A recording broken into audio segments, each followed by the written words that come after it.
বর্তমান সময়ে এমন একটা জিনিস ভেবে আশ্চর্য হচ্ছি। কি সেই জিনিস?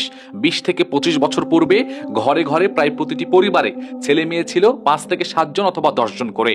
এরপর ছোটবেলায় দেখতাম নিম্ন মধ্যবিত্তরাও বাড়িতে ২ থেকে ৩ জন কৃষিকাজ অথবা কাজের লোক রাখতেন, কিংবা বাড়ির আশেপাশের সহায় সম্বলহীন গরিবদেরকে বাসার কিছু কাজের বিনিময়ে খাবার খাওয়াতেন নিয়মিত। আপনারা কি এগুলো দেখেছেন বলে মনে হয়, অথবা গল্প তো শুনেছেন?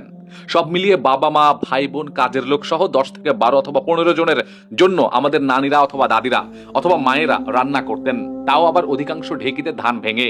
তাদের মুখের দিকে তাকালে মনে হতো এতগুলো মানুষকে খাওয়ানোই যেন তাদের তৃপ্তি।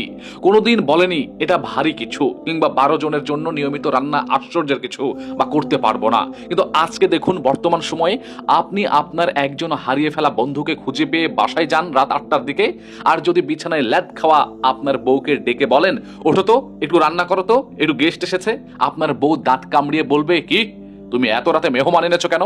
তুমি এত ঝামেলা পাকাও কেন? তুমি আসলেই ঝামেলা চাও। অথচ বাসায় অটো গ্যাসের চুলায় সামান্য চা নাস্তা সে বানাতে পারবে না। চা নাস্তা বানাতে মাত্র সময় লাগবে ৫ মিনিট। অথচ ওইদিকে দাদি নানি মা, যদি আগুন নিভে যেত চুলায়, একটা নল ছিল মাটির চুলার পাশে, সেটাকে ফু দিয়ে দিয়ে দিয়ে দিয়ে আগুন ধরানো হতো। কোনোদিন ভারী মনে করেনি তারা। কিন্তু এখন বর্তমানের মেয়েরা, বর্তমানে মায়েরা কি হচ্ছে? এদিকে আপনি আপনার প্রিয় বন্ধুকে বসিয়ে রেখেছেন তো রেখেছেনই, আপনার স্ত্রী শোয়া থেকে উঠছে না, ফেসবুক স্ক্রলিং করছে তো করছেই, টিভি দেখছে তো দেখছেই, আপনি হাত পা ধরে রাজি করাতে পারছেন না।